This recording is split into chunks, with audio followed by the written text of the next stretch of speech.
everyone, and welcome to Beginnings, the show that asks, where do creative people come from? My name is Andy. I'm the host of the show and a writer and performer based in Los Angeles, California. How's everyone doing? It's, I don't think I want to really comment too much on global politics. I will say I think more people should read Manufacturing Consent. I would say a lot of the people commenting online should probably read Manufacturing Consent. So you should probably donate to nonprofits that are giving direct aid to the Palestinian people. I donated to, I don't know how to pronounce this, Baitulmal, Baitulmaal. 4 stars on Charity Navigator, so that's a good score. What else is going on? Mabel has fleas, so we're constantly cleaning the house and cleaning Mabel. She doesn't have a lot, and they were all dead because she has flea medication. But still, a lot of cleaning, so kind of exhausted. But I'll tell you what has given me energy, today's episode. That's right, today's episode with Will Butler. And if you don't know who Will is, I'm going to read you his bio right now. Originally from Florestan, California, musician Will Butler mostly grew up in Texas, and after college moved to Montreal to join his brother's band, Arcade Fire. The band was a sensation. Their debut, Funeral, is widely considered by music critics to be one of the greatest albums of the 2000s, and all of Arcade Fire's studio albums have received Grammy nominations. However, Will left the band in 2021 to pursue other projects. As a solo artist, Will has released 3 albums on one of the best labels out there, Merge Records, and his latest record is no different, recorded with Sister Squares. The self-titled Will Butler plus Sister Squares was just released towards the end of September on Merge, and it's great. And you know who else was great? Will, to talk to. I knew he would be a good person because my friend Joe Firestone, former guest on this show, and friend in real life, Joe Firestone, often opens for him, so I knew he'd be cool. But not only is he cool, very open. Love that with a guest. Love that. Love when I don't have to wring details out of a guest. And we talk a lot about his faith, growing up with faith, how the feelings that were inspired in him in church are things that he searches out in the music he makes today. I thought that was really interesting. A lot of other stuff, I won't spoil it, because you'll hear it in just a few minutes. But before we get to the interview, what I like to do here in the beginning is a little recommended if you like. If this is your first episode of the show, I like to suggest, I've been doing this for 14 years, so I like to suggest some other episodes you might like. Will's an indie rock band. Will plays indie rock. What about some other interviews I've done with folks from the world of indie rock? Just recently, Andrew Savage from Parquet Courts, Will Oldham, Teenage Fan Club, Jad Fair, A.V. Tear. So check out those episodes if you like what you hear. Subscribe to the show. Leave a review. I'm on Twitter for what it's worth. Also, Blue Sky, Instagram, @Andy Beckerman. And coming up on the show, a lot of cool episodes. Marty Stern's coming up. That was a really cool talk. So stay tuned for that. But for now, let's talk to Will.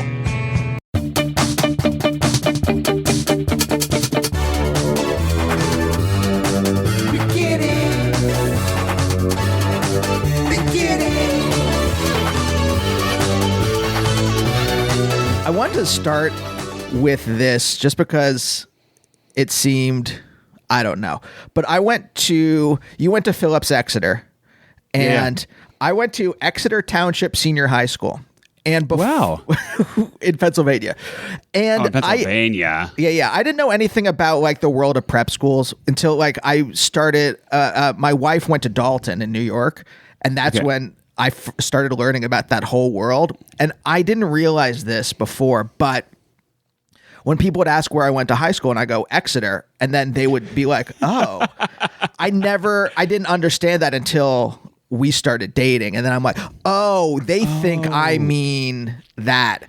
And I don't know you're a filthy townie. Yeah, they didn't know I was just a commoner.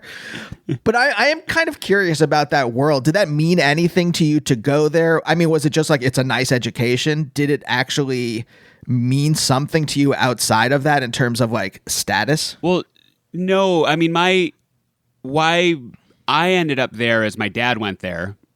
And my dad went there is because he's from an island in New England. He grew up in Maine.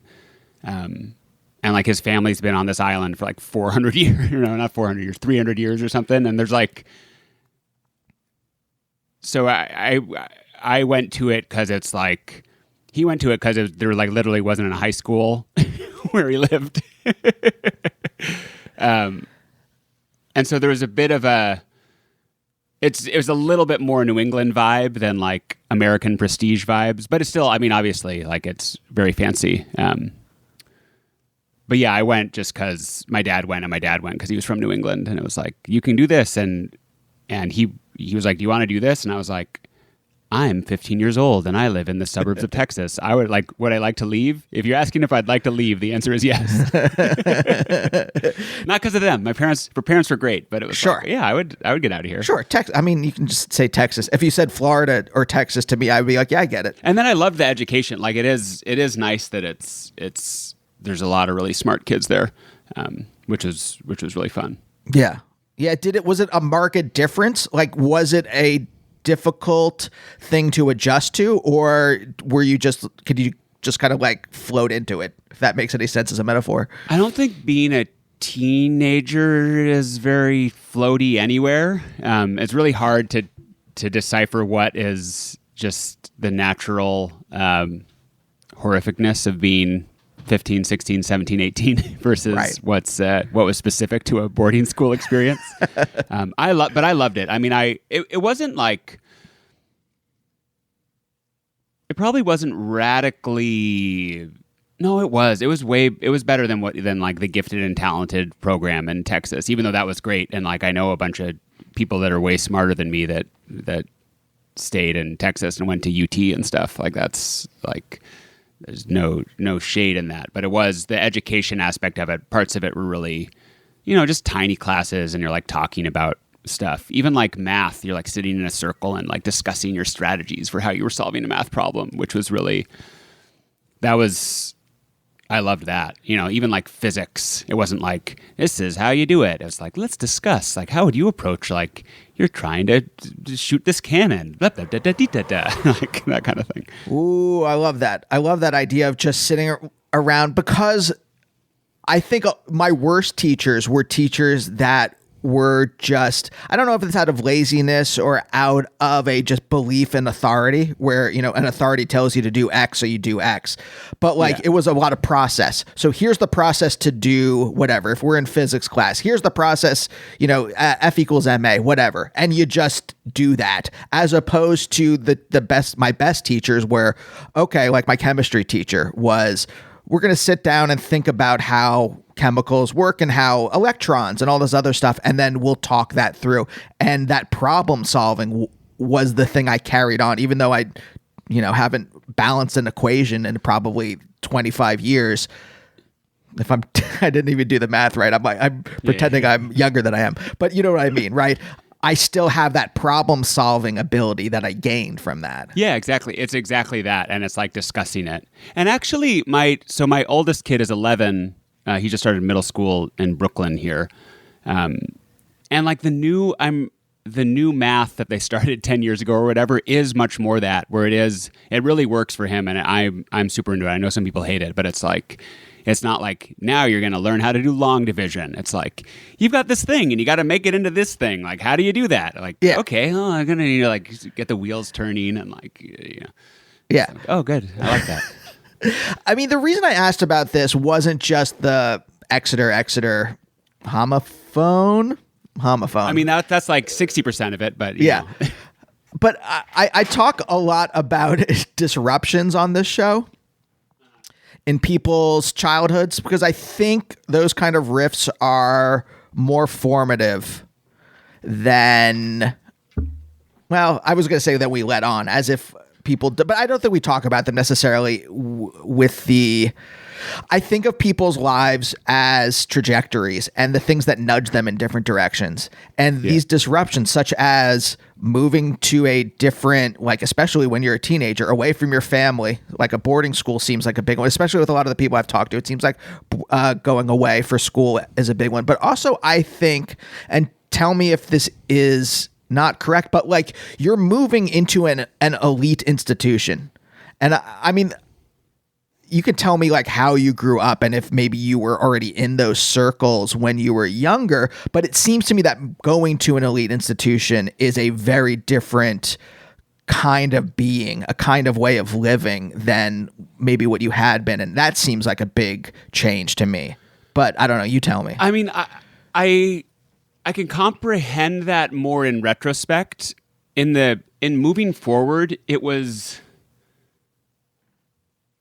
like it was honestly moving from suburban Texas. It was a more diverse school, and not just demographically, but like literally, like I knew more. I had more poor friends at Exeter than I did in Texas. Like it was just in every dimension. Like, and there were international students and stuff, but just like more Black people, more Spanish speaking people, more everything, and which is. I don't think that's everyone's experience of going to a fancy boarding school, that it's like actually increases diversity, but like, yeah, we were in a pretty normal suburb of Texas, but Texas is pretty messed up. Was it, sorry, as a sidebar, was it even messed up when you were growing up? Because I know it's now become kind of, almost fascist in some senses, but when you were a kid, did you feel that there in the atmosphere? Yeah, I mean, this is super random, and I don't know why I'm bringing up Jeb Bush this early in the interview. I saw a Jeb Bush interview, and it was like the reason he moved to Florida, because my family moved to Texas in like '85, and Jeb Bush moved to Texas in like 1985, and his wife is Mexican, and the reason he moved to Florida is he moved to Texas in the '80s, and they couldn't live there. It just wasn't possible to have like a mixed family in the 80s in Texas. But you could in Florida, like you could in Miami, but you couldn't in Texas. It was like beyond the pale. Jeb Bush, like the son of the president. Yeah, the son of the president. At the time, the vice president, but yeah.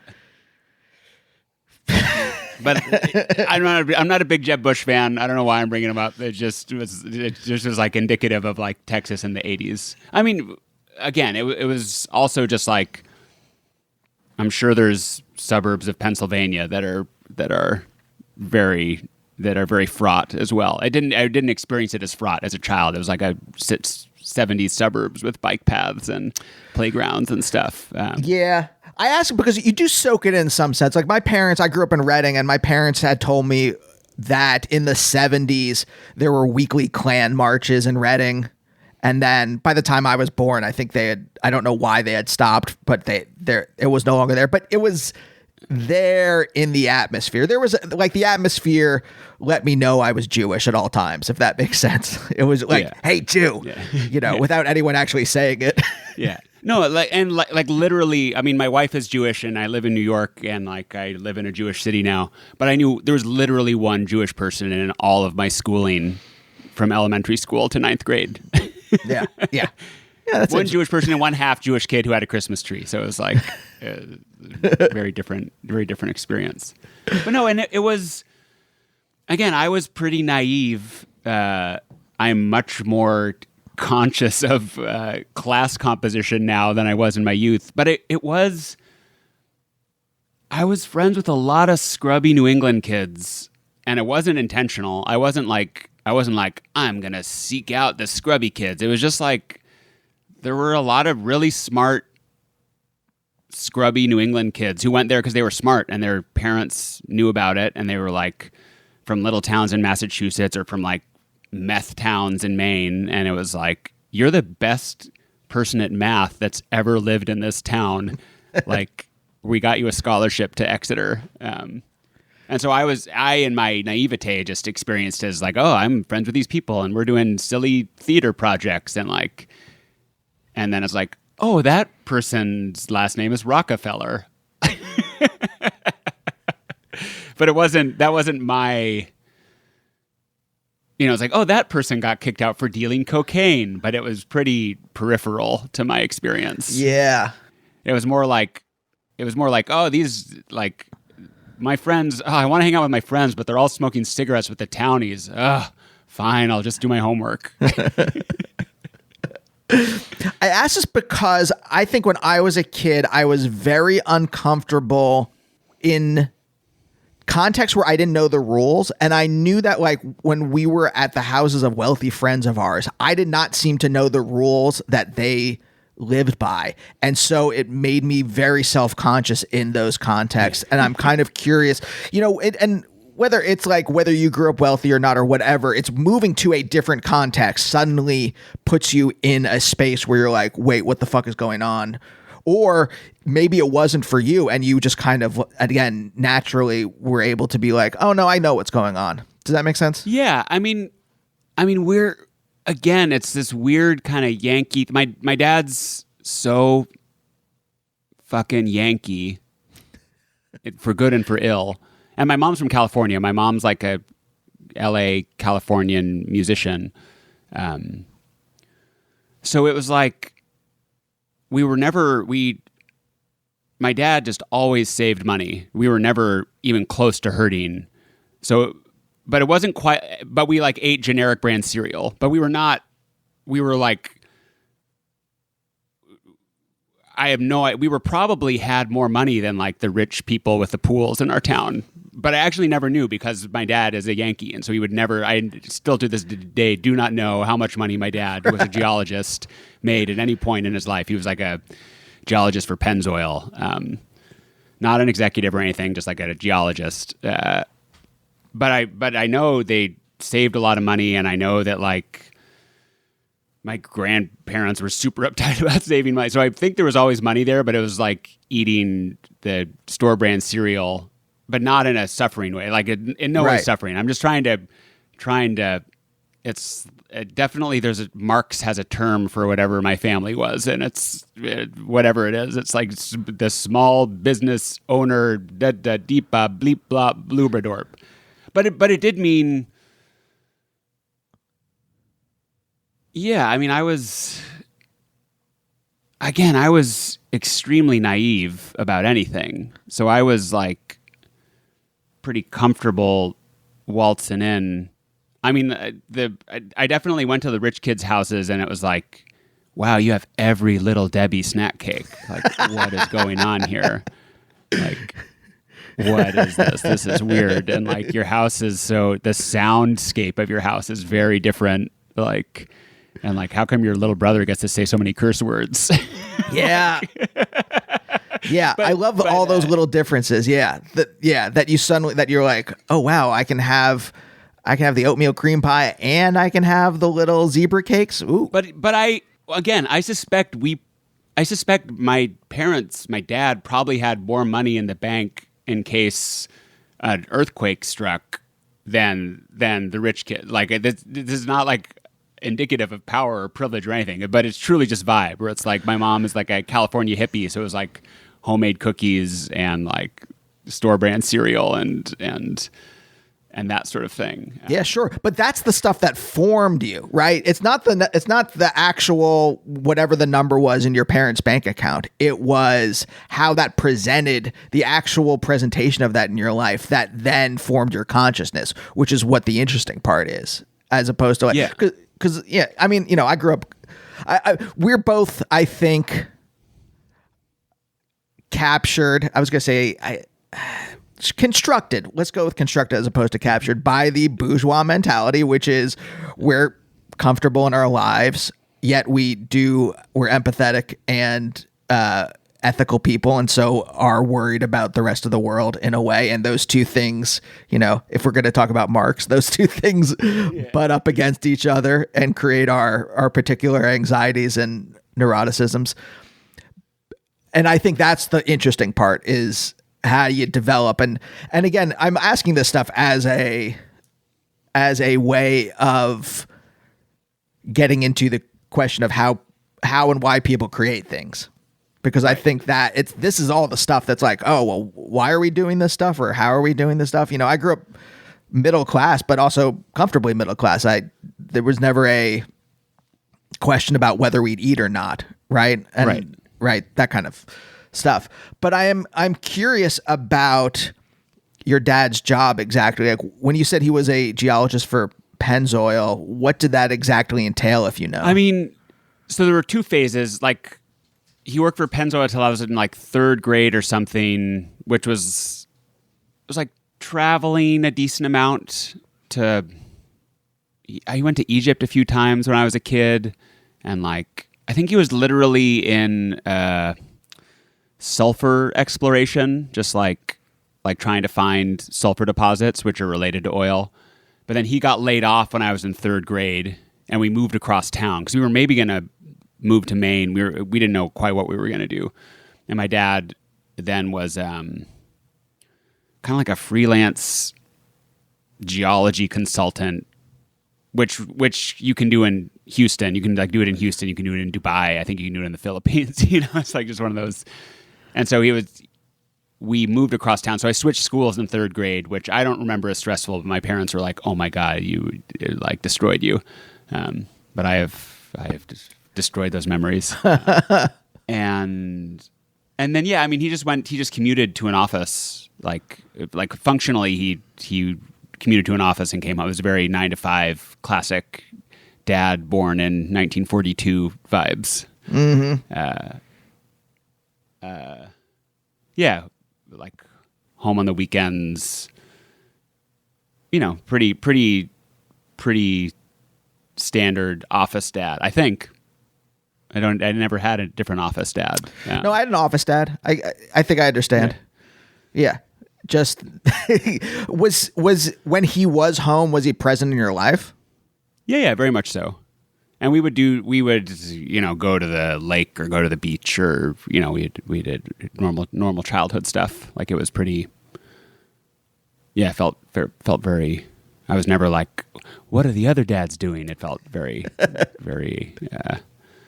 I mean, now that I have kids, I'm like, oh, he was like. It's weird to me that It's not weird to me, but I'm like home from like when the kids get home at 2:30 to when they go to bed. I was like, oh, my dad was only there for 2 of those hours instead of 6 of those hours. Like that is different, but I didn't experience it that way, and I don't remember it that way. Yeah. How did he end up in California? I'm assuming that he met your mom in California, but how? So maybe this question is not true, but how did he end up in California? They actually met in the wilderness of Idaho. What? My mom was on a camping trip with her family, like a horse backpacking trip in the mountains. And my dad was on an economic geology trip. They were looking for like a silver mine or something in the mountains. And they were at the base camp. And my mom's family's horses all ran away. So they were like stuck at the base camp. And my dad was going out with all these geologists. But there was like a married couple. It was like men and women. And he invited her to go with them. And her parents were like, okay, sure. Because it was like it wasn't just a bunch of dudes in the mountains. It was like, they were like, oh, this is a fine vibe. So they just literally met on a mountain in Idaho and like went off into the wilderness for a day. So wait, does he does he move to California? Like you grew up, or you were born in Truckee, right? So then they hit it off. They stayed in touch long distance. My mom was still in college. My dad was working. They stayed in touch. She skipped her senior year. She skipped a bunch of finals to go meet my dad's parents. I mean, it was like a semester of school was like $400. So she like did an extra semester of school. And then they went to grad school together in Arizona because my mom's a harpist. So she did a performance harp masters, and my dad did economic geology at the University of Arizona.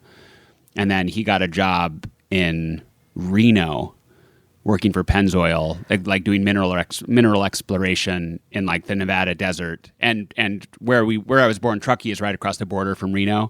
It's like truly nowheresville. It's like just a tiny town in the mountains. We lived in a town called Floreston, which is like an old company town. It's like 100 identical houses on the side of a mountain next to the Truckee River. And then my dad just worked in the desert finding rocks until they were like, well, we found all the rocks in America. You know what, guys? Like, close up shop. We literally found everything. And so then which my mom, that's my mom's spiritual home, is like Northern California, Lake Tahoe. That's extremely her speed. That's where I was born. But then they got this job in Texas, and it was kind of random, and they moved to Texas, and I don't think they thought they would be there for like 17 years or whatever. But yeah, he got so the next it was like, well, we found all the rocks, like now let's find sulfur. Did she go on a mission? No, she she went to BYU, and my dad isn't Mormon. And yeah, they hit it off. They're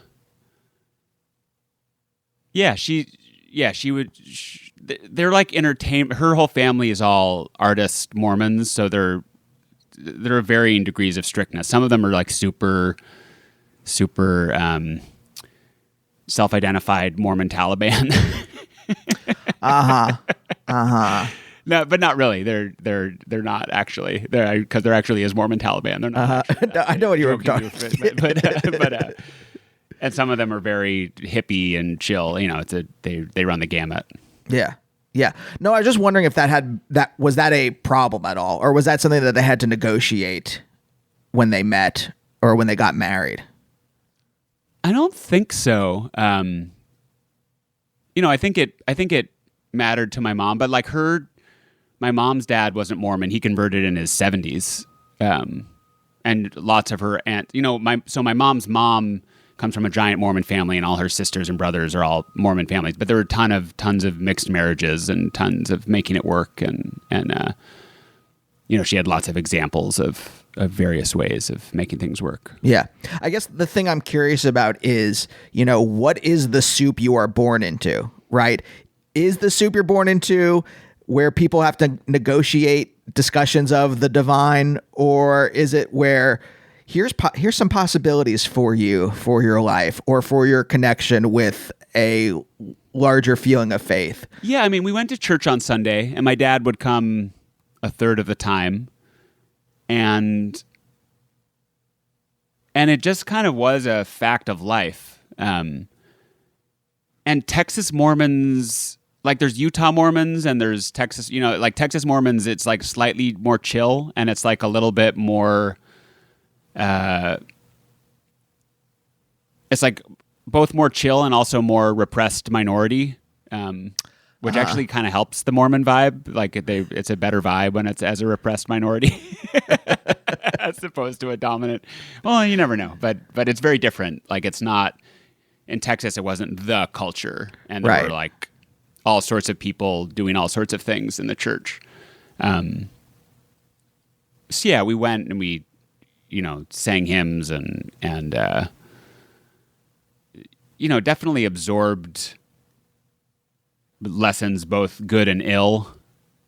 And again, now in my older years, it's hard to parse out what comes from the religion and what comes from culture. Because like Mormon is a very patriarchal religion, but I don't think any other religion in Texas in 1989 was doing a good job on gender. No. So I don't know if it was a pot like it. There were definitely like patriarchal things that I absorbed that are horrible, but it was also like, well, maybe it was better than like whatever the Methodists were doing. Or the Baptist or that Baptist church or whatever, like it's hard to parse that out. But it was there. It was kind of presented as a fait accompli, but also my dad wasn't a member. My dad was vaguely Christian, again, extremely Yankee, Congregationalist, just like Yankee Christian, which is like a notch above secular humanist, but still just like this is what you do in Maine kind of vibe. Big big holidays, big Christmas celebrations, like big family and tradition and those sorts of things. And yeah, like the circumstances of it presented the possibility. Like I just knew like you could do this, you could do that. I could see it. And I basically experienced it that way. But I went to church happily, basically. And then when I went to boarding school, I went to church a little bit, but not a lot because it was a pain in the butt. But I was like, I would go to church. Oh, it's kind of a pain in the butt. I don't need to go to church. And I didn't have like because I never had, I don't know, there's so many factors, but I never had like a horrible rupture with the Mormon church, which is super fair enough for many people. Like some people were treated very badly by the church. But for me, it was like, oh, okay, well, don't need to do this really, but I got some good, got some bad. Like, okay, interesting. Yeah. Was it meaningful to you as a kid, or was it just, well, I'm supposed to go here. I like singing the hymns, but yeah, I mean, the Mormon church is big on like getting confirmation for yourself of what is true, which is funny because it's also can be very authority based, but it is like fundamentally it's like, well, you have to pray on about a thing and then God has to tell you if it's right or wrong. Like I can't tell you like maybe I'm wrong. Like you just have to like figure it out. And like the only way is you pray about it, and if you feel like if God tells you it's correct, then it's correct. Which is basically how it works like in real life. How is a thing correct? Like, I don't know, man. You don't have to, it's not praying on it necessarily, but it's just like, is it right or is it not right? Like it almost comes down to, you know, at the cellular level, a lot of it comes down to like, you just have to figure it out and decide for yourself. And I definitely absorbed that lesson where it's like, does this feel, and there's different grades of it. There's like, does this feel right or wrong? And there's also like, does this feel transcendent? Which definitely affects how I make music, where it's like, does this feel transcendent, or does this feel not transcendent, or does this feel the opposite of that? You know what I mean? Like it's pedestrian. Like, yeah. And I did experience that. Like you do, like Mormonism is a lay religion. Like there's no paid clergy. It's all like volunteer clergy basically. And it's all speakers from the congregation. Like they ask people to come up and speak every week. And sometimes it's really boring and lame, but sometimes it's really transcendent because you get someone who's not a public speaker who goes up and like tells you what they think is true. And sometimes that's insanely powerful. Like it's like, I mean, it's like watching, it can be insanely powerful because it's like just someone when it's transcendent, it's amazing because it's someone unprepared, like speaking what they think is true. Even if you don't respond to what the truth of it, it still be a very powerful experience. Yeah. And yeah, like singing some of the songs, you feel, you know, there's like songs that the Mormon hymnal is very like 19th century hymnal. And there's songs that are like written by St. Francis. There's like this song is like 800 years old or 1,000 years old. And you kind of feel that a little bit when you're doing it. When you're like 11 years old, you're like, you sense a little something. You're like, is there something here? And some of it's, you know, it's hard to parse out. Like I've definitely had those feelings singing the Star Spangled Banner at times in my life. And I've had the opposite of that feeling singing the Star Spangled Banner at times in my life. Like sometimes like the Star Spangled Banner can be like a transcendent experience and it feels very meaningful and feels very tied to something real. And sometimes it feels like the work of the devil, which I'm not a devil guy. I don't believe in the devil, but like sometimes you're like, oh, this is like pernicious. And sometimes like, but this is transcendent. Like, huh. So it was I definitely was plugged into that by going to church, by like having religion, by like reading the Bible, reading the old stories, learning the old magic. You know, some of that stuff's amazing. Like just like yeah, learning like the Old Testament, like learning the Bible is wild. If you can, again, I'm like slightly academic by nature, so it just like all that shit's so old and very primal, and like so there's so many things built on that, just like in a literature sense and in like a music sense. Like there's so many things that are built on this weird ass foundation of Bible stories that like when you're reading it, it gives you goosebumps because you're like, wait, I know. Why do I know this? It's like, what's going on? You know, like so. Yeah. So that was very powerful from my church upbringing. Oh yeah. Like when I realized that I've only had half of that education because if I was bored, I would sit there in temple and just pull out the transliteration of the Bible, or the translation of the Bible was both things in one little book. Or you'd have the Hebrew, you would have the transliteration of the Hebrew, and then you'd have the translation. And when I was bored, I would just sit there and read it. So I have half of the knowledge. And then when I see in movies or something like that, there's some reference to something, and then I look it up and I find out it's from the New Testament, and I'm like, oh, I missed all that stuff. Jesus stuff. Yeah.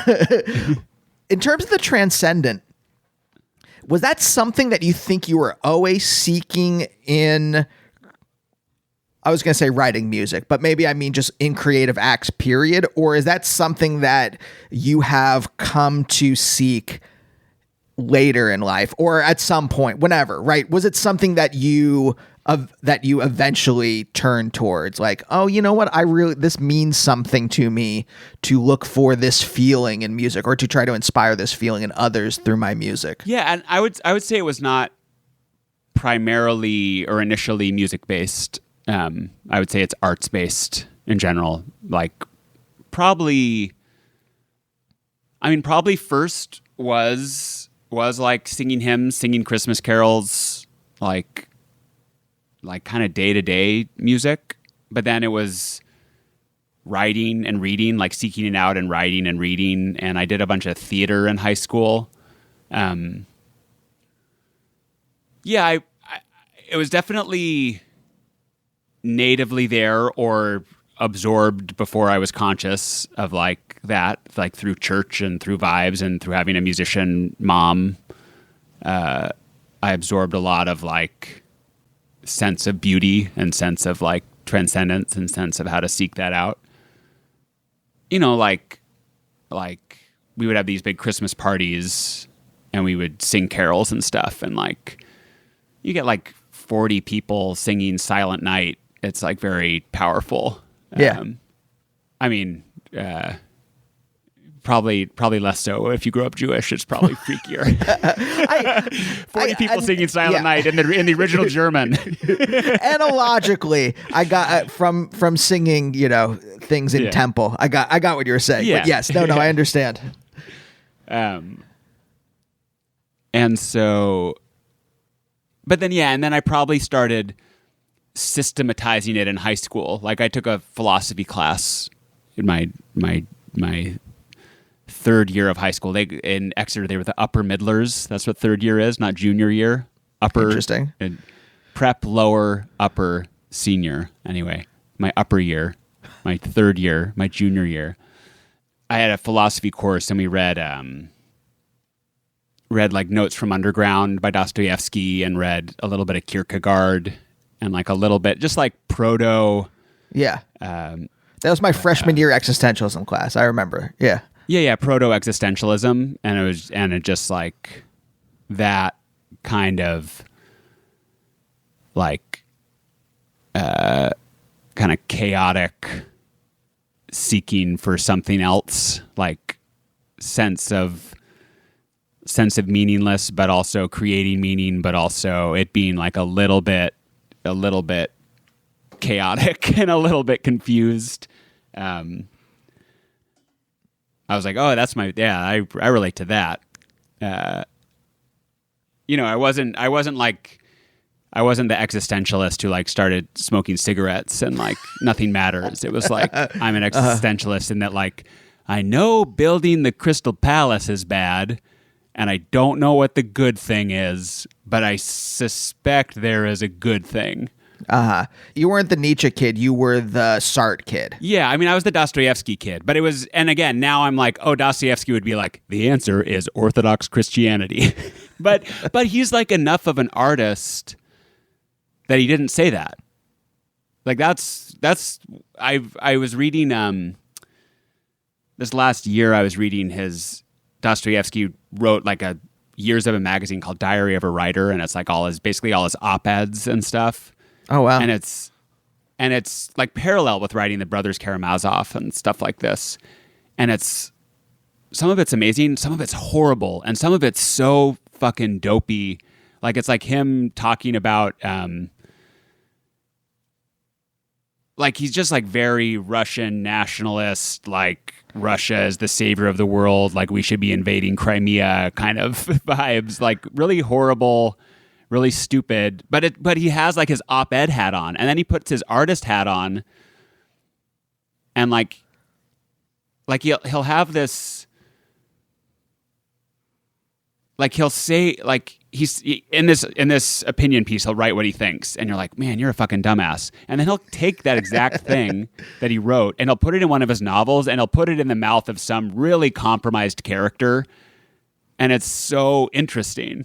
Like all of a sudden it's art. It like moves from punditry to art, because it's like he puts it in a scene, he puts it in someone really compromised, he puts it in this context of people not knowing what the hell they're talking about, and all of a sudden it's like rich and really interesting. Anyway, I've really off on a Dostoevsky tangent here, but yeah, I was, when he puts on his artist hat, everything becomes all fuzzy and confused, and the answers disappear, and everyone's compromised, and everyone's like broken and trying to figure things out. And I'm like, oh, cool. Like as a 16-year-old, I was like, oh, cool. I relate to that.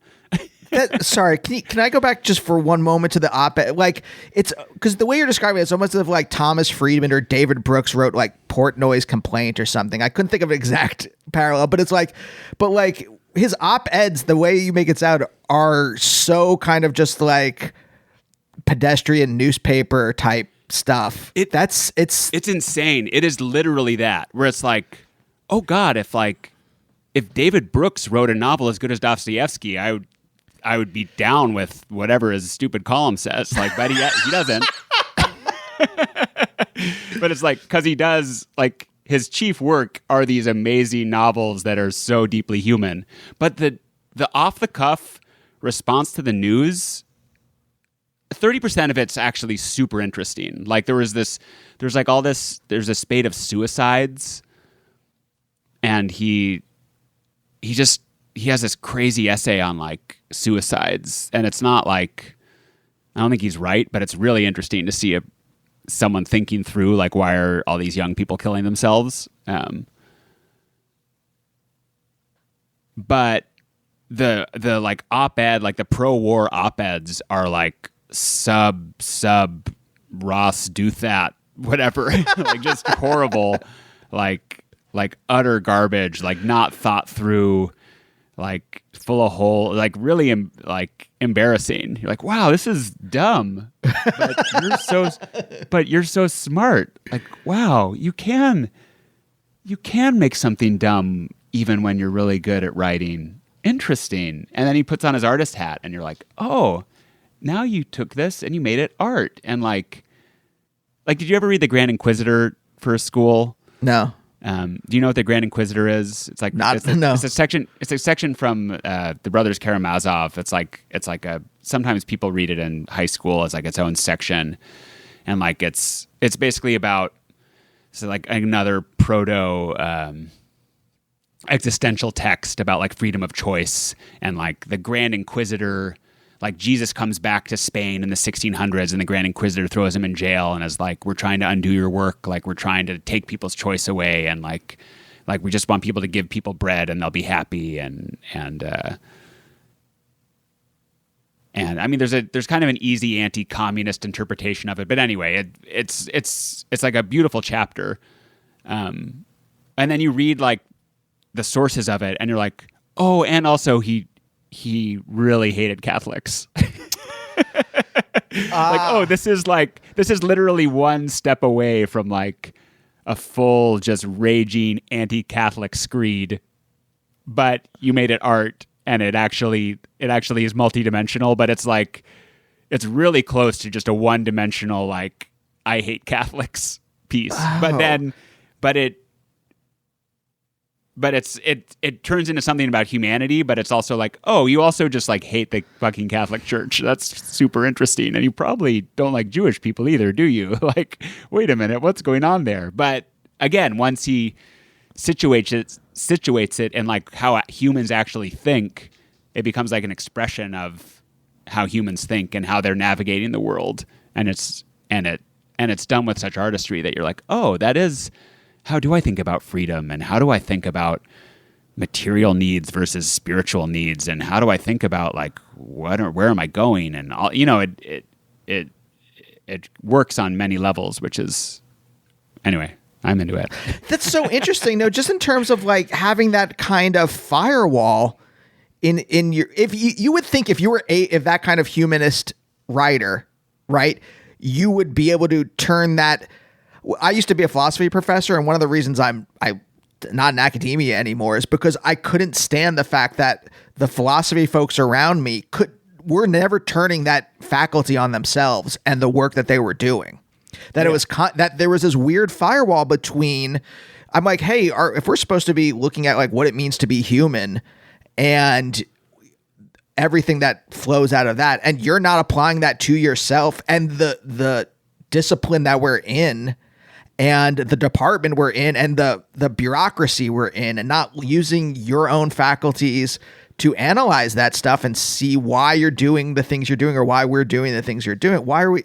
I could never understand how that worked outside of the fact that like it's a game and they have to keep playing the game to pay their mortgages and, get a summer home and all that kind of stuff, right?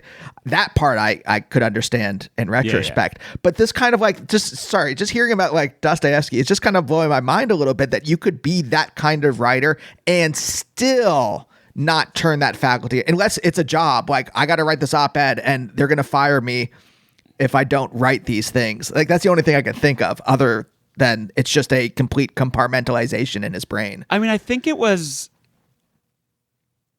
I mean, I don't know. I'm not going to totally speak for Dostoevsky here, but I think it was in some sense experimental, where it was like, my artistic project is going to just kind of to lay down just what's in my brain.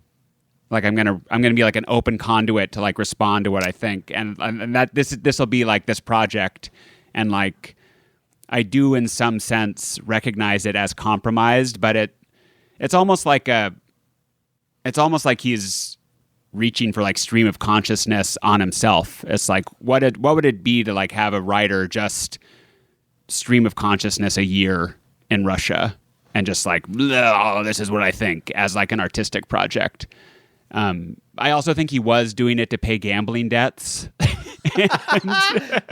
Okay. And so I think the whole thing is so complicated and compromised and thorny.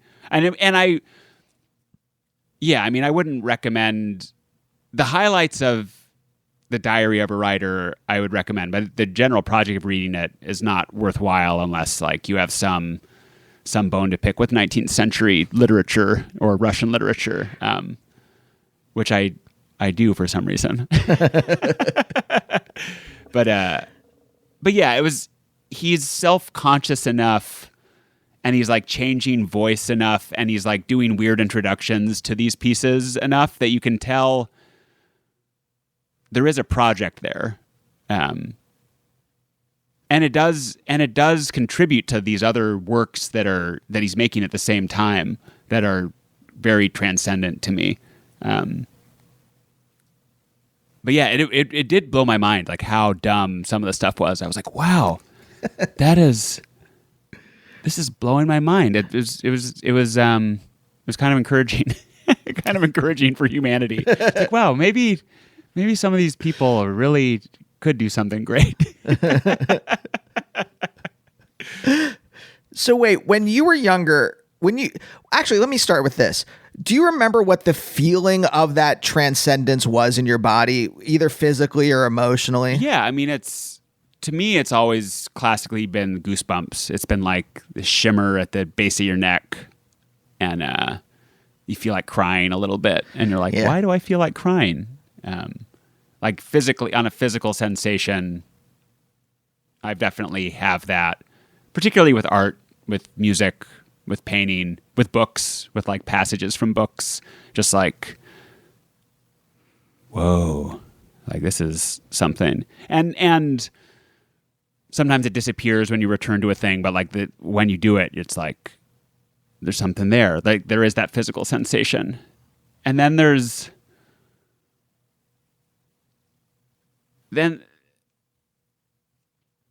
I have a joke meter that's just like the something or nothing meter. Uh-huh.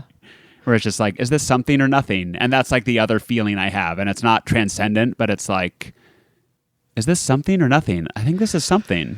And that's a little bit from, it's a little bit from my college radio DJ days where you're like going through records really quick and you're like trying to find songs and you're like nothing, something, something, nothing, nothing, something. And just like you get that little meter, and it's not a transcendent meter, but it's like, oh, there's a crack there that something can get through. Like, you know what I'm talking about.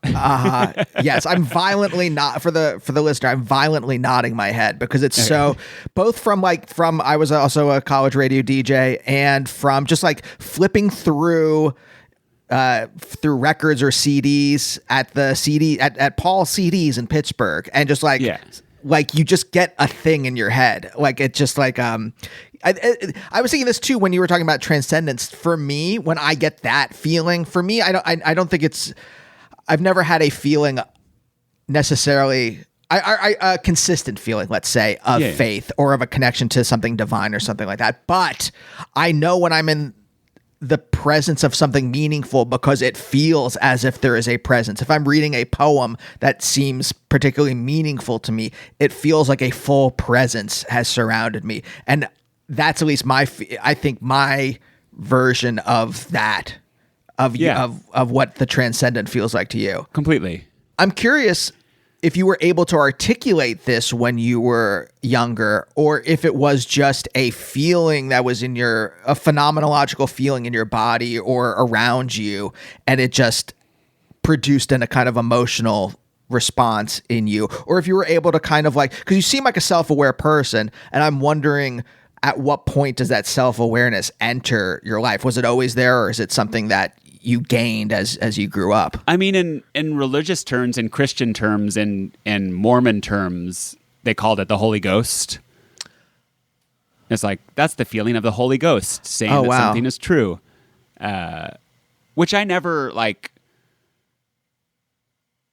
I wouldn't say I one-to-one believed that, but I do even still use that as a useful term because it is still, it's like, oh, that's the Holy Ghost. And it's like kind of a useful term of art.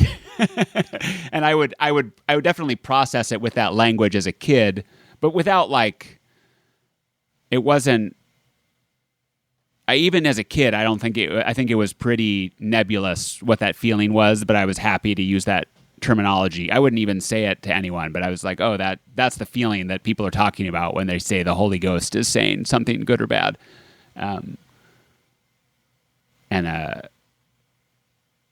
There's like a famous scene of Elijah the prophet when he hears the still small voice. You know that story where it's like he's, Captain Ahab, King Ahab is after Elijah. He's going to kill him, and Jezebel's going to kill him, and he's like, oh, I just don't want to do this anymore. And then an angel comes and he's like, Elijah, get up, you have to do shit. And he goes to a cave. And he like stands in the mouth of the cave, and there's like a thunderstorm that goes by, and there's nothing, and then there's an earthquake that happens, and it's nothing, and then he hears a still. And in the English translation, the King James English translation, it's a still small voice, and that's the voice of God. It's like the still small voice inside. It's not like the earthquake, and so that was the language, that was like the idiom that I grew up in, and I think those are very useful and fairly accurate terms. Like both the Holy Ghost and the still small voice are like, again, not in a one-to-one believe in the literal truth of this, but they're pretty directionally accurate terms. And now, I'm a big believer in many things being able to be true at once, where I do think some of that importance feeling and some of that transcendent feeling can be analyzable, and it can also just be monkey brain, and it can also just be like, you know what, God told me. Like, God told me this poem was important, and my monkey brains told me this poem was important, and I probably got the goosebumps because they made a joke about it on Animaniacs when I was 8 years old, and now I'm realizing this is the source of that Animaniacs joke, and it's like giving me the goosebumps, and I don't even realize it. Yeah. No, I love that. I love that because most people will just say it's X, it's one thing, as opposed to, no, it's a lot of different, depending on your kind of explanatory framework, it's many different things at once. And it's the interplay between the different meanings that actually makes it something important or transcendent in your life, or something that means more than just the kind of like material stuff of the world, right? No, and I read this book a couple years ago. It's about, it's like an anthropological study on UFO people that think they've been abducted by UFOs, and it's called The Resonance of Unseen Things. And like she just kind of explores this concept of resonance, where it's like something happens and it feels true, and it's like close enough to another thing that it's familiar, and then far enough from another thing that you're like your mind kind of reaches out to it, and it like and it's just kind of how we construct truth, and like how these alien abductor survivors are creating truth. Is like, this story resonates with how I feel about what happened, and so that story becomes true. And it's like, and I've just seen that concept since I've been reading that concept of resonance, of like how truth resonates in different ways, and it's not always literally good or true, but it does, like, that's how people kind of move forward in their belief system. It's like, oh, this is a little bit different from what I believe, but it resonates, and so I'm moving towards it. And how you construct belief, I do think it is analyzable, but it also is it can also just be like, I'm a monkey, man. Ooh, ooh, ah, this is what I do. Do you mind if I ask one last question? No, go for it. I was also thinking of this when I was reading, interviews with you before we were going to talk. But, you said your dad, his family goes back 300 some odd years, right? And your mom is also connected through the Mormon faith, this kind of deep connection into America, right? And so on both sides of your family, you kind of have this deep historical connection with the land we live in, that you were born in. And I'm wondering if you've thought about how that's formed you, I think, is the question I want to ask. But more like, if you just thought about, to me, having that kind of solid historical connection with something seems like something that would give me confidence, maybe, or just a kind of feeling of continuity. Whereas my family came over here from Europe in, the either late 1800s or early 1900s. And there's just this kind of like discontinuity for me. And I don't feel, I know at the bottom of who I am, there's a kind of uneasiness from that. And I'm wondering if you've thought about it, maybe, or if maybe I'm just speculating in a very coarse manner. I don't know. Does that make sense? Yeah, that makes total sense. And I have thought about it. And it's definitely true. And my wife, like you, her family, it's like you go to ancestry.com and it's like, well, like Aunt Rose came in 1895, and then the rest is burned in a small town in Ukraine. Like the rest is in Polo, Lithuania, but not anymore. And yeah, it's like, it's extremely American for good or ill. Like it does, I lived in Canada for 10 years and I moved back. And part of it was just like, man, this is just like where I'm from. Like my mom's mom, her original last name is Driggs. They're a Mormon family, and they changed it to King for show business. Like their dad's name was King, but they were Driggs, and it was a sailor that washed ashore in New York in like 1630, and I think the best guess now is that his name was that he was Portuguese, and his name was Rodriguez, and they called him Joe Driggs, but anyway, but just like. And then my dad's the Butlers on my dad's side came in like 1630 to like the armpit of Massachusetts and were like there for everything. Like, and they were, as best as I can tell, they were pretty decent people. They were just like fishermen and like school masters and school principals and they're yeah. But yeah, no, it's very. There is a continuity there that is that I have never wanted to rebel against, that I've just wanted to build on. Like I can imagine that being very confining and being very horrible. But in my case, it's been like, oh, wow, these people really worked hard for me. Like like it's like if you can set aside the contemporary discourse on privilege, it's like, wow, what a privilege to have been like all these generations of people like they were like consciously doing it for people after them, like for their children after them. You know what I mean? Like they were like very much like trying to build something for their kids. And it's like, oh, and they built that for me. And like, wow, I literally could not have done any of this. Like it's just a one-to-one, like my freaking great grandfather was a musician and his kids were musicians and their kids were musicians and I'm a musician. It's like not a coincidence. And it's not like, it's not because of industry connections. It's not like, well, my grandpa like used to record for Warner Brothers, so we got a sweet record deal. It's like, no, like grandma was a musician and her dad was a musician and her kid was a musician and that's my mom and I'm a musician. And it's not, there is like there's a thread of that is very pure and very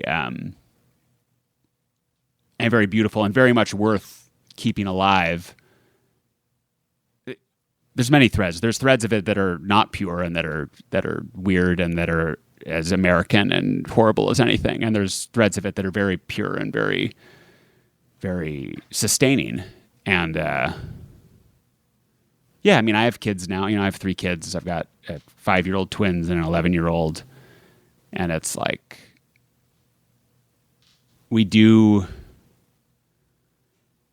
think in generational terms in a way that I hope is, it's nothing that a human does is pure, but I hope that it's in a relatively beautiful way. But yeah, it is very present and it is very rich. It's a very rich soil. I mean, I think everyone comes from a very rich soil, but it's my particular blend is it has that historical element and it has like, yeah, it has that geography and it's like they're like where are they from? Like they're from that island, like that island for like a long time. Like there's the fields where like great grandpa whatever Joe Whitmore like raised his corn. Like it is I've experienced it as something very solidifying and very a base to work off of. And it's, it is fraught and it is class position, but it's, it's not like billionaires. It's not like it's not super spooky. Like, it is spooky. Like, don't get me wrong. Like there are elements of it that are spooky, but my experience of it has been, like you said, like pretty solidifying, and like makes me worry a bit less. Like, definitely gives me like a solidity that to like, you know, it lets you. I think it just lets you experiment in life a little bit. That when certain things are solid, then other things can be less solid, and like that's the thing that's solid, if that makes sense. Yeah, no, totally. Okay, then real last absolute question: at what point? Because it seems like this is a historical, a familial, a generational pull in your life. Music, making stuff in some way. We can just make it more general than just music. But at what point do you choose? Does it actually go from something where you feel pulled in a certain direction to something you are doing because you want to, or you're choosing it? Yeah, I don't know if it was true, but I wouldn't have described it as a choice, as a concrete choice, until my 30s. But that might have just been attitude. That I don't know if that, like, I might have chosen before then, but I really related to it as just doing stuff. For a long time. And now, like, I'm doing theater stuff in New York again. I'm doing music for theater, but I'm like, oh yeah, this is back to just doing stuff again. Like, it feels like, for a long time I would never say I was a musician. I was just like, no, I'm just like a human who's doing a human thing. And this is the human thing that I'm doing. And I didn't experience that as a pose. Now I suspect it was a pose. Like, now that I see people in their 20s from a distance, I'm like, oh, that was probably a pose. But that was how I experienced it. It was like I'm just doing stuff, man. Will, thank you so much for joining me. Yeah, thank you. Thank you for having me. What a pleasure. Yeah, this was a delight. And we'll see you next time. Bye. Bye, oh, bye, oh, bye, oh, bye, oh, bye, oh, bye, oh, bye, oh, bye, oh, bye, oh, bye.